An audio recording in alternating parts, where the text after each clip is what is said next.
Om Swastiastu.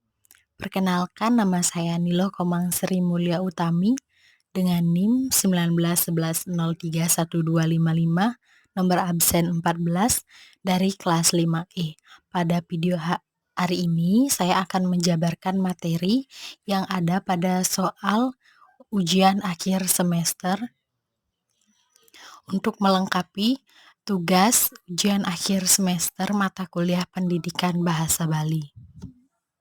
Dalam video ini saya akan menjelaskan beberapa materi yang ada pada soal ujian akhir semester pembelajaran bahasa Bali. Nah, pada soal yang pertama, pengetahuan bahasa Bali. Bahasa Bali merupakan bahasa ibu, sehingga wajib dijaga, dilestarikan oleh seluruh komponen masyarakat Bali. Untuk melakukan pelestarian harus dimulai dari proses pengajaran di sekolah, pembiasaan penggunaan bahasa Bali di masyarakat, dan pembuatan regulasi yang jelas agar pelestarian bahasa Bali dapat dilakukan secara maksimal.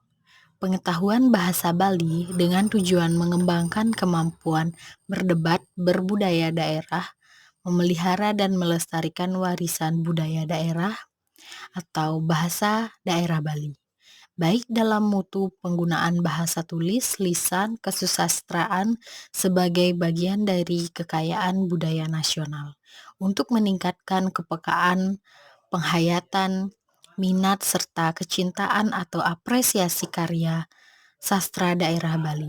Pengetahuan bahasa Bali mencakup komponen-komponen berbahasa dan kemampuan sastra Bali yang meliputi aspek-aspek yakni berbicara, membaca, menyimak, dan menulis.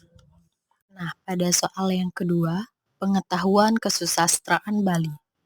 Kesusastraan Bali merupakan segala hasil karya cipta yang mempergunakan bahasa Bali sebagai media komunikasinya dan memuat mengenai kehidupan masyarakat Bali. Bagi mereka yang para pengarang-pengarang karya sastra yang ada di Bali, diistilahkan dengan menggunakan nama pengawi. Tetapi dalam istilah bahasa Indonesia, para pengarang karya sastra ini lebih sering dikenal dengan istilah penyair atau sastrawan.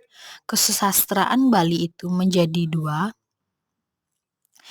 yaitu kesusastraan Bali Purwo dan kesusastraan Bali Anyar. Nah, pengetahuan kesusastraan Bali dibagi menjadi 4, yakni menurut bentuknya, menurut jenisnya, menurut pewarisan, dan menurut keterwarisan. Kesusastraan Bali menurut bentuknya. Yang pertama ada puisi. Contohnya Langit Peteng. Yang kedua ada prosa. Contohnya Tresna Side Gelahang. Yang ketiga ada drama. Contohnya drama Gong. Selanjutnya kesusastraan Bali menurut jenisnya. Yang pertama ada sastra tradisi atau sastra Bali Purwo. Contohnya Gegendingan dan Pupuh atau Geguritan. Nah, yang kedua sastra modern atau sastra Bali Anyar. Contohnya Satwa, Cerpen, dan Novel. Selanjutnya menurut pewarisannya. Kesusastraan Bali menurut pewarisannya dibagi menjadi dua, yaitu sastra lisan. Contohnya Pupuh, Kidung, Wirama, Babad dalam bentuk geguritan atau peparikan. Nah, yang kedua sastra tulis atau sesuratan. Contohnya Babad, Satwa, atau Cerpen. Yang terakhir, kesusastraan Bali menurut keterwarisan dibagi menjadi 3, sastra berbahasa Jawa kuno atau Kawi.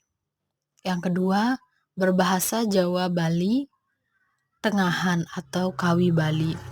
Yang ketiga, berbahasa Bali Kepare. Pada soal yang ketiga, keterampilan berbahasa Bali. Keterampilan berbahasa Bali merupakan keterampilan dasar yang harus dimiliki oleh setiap orang yang berada di Pulau Bali.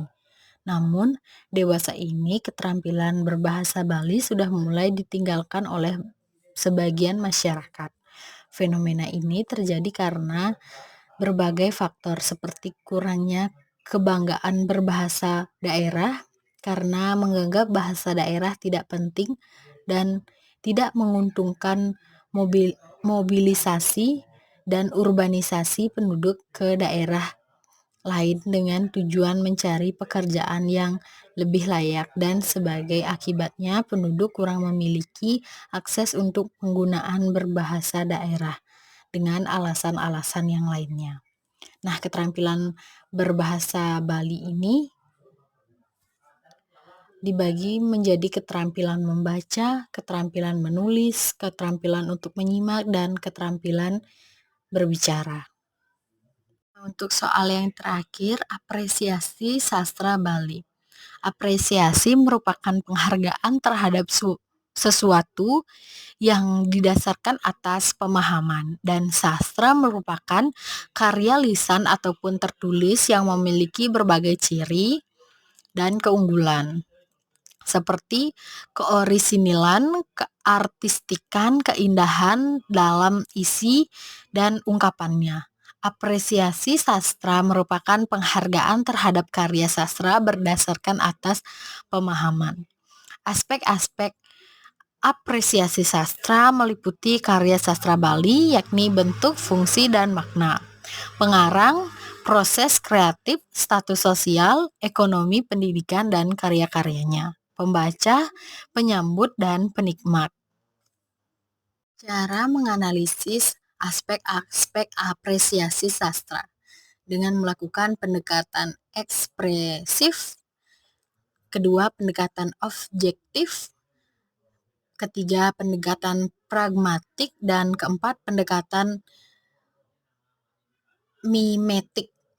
Nah, sekian penjabaran materi terkait soal-soal UAS Pendidikan Bahasa Bali. Apabila ada kesalahan, saya mohon maaf. Saya tutup dengan Paramo Santi. Om Santi, Santi, Santi, Om.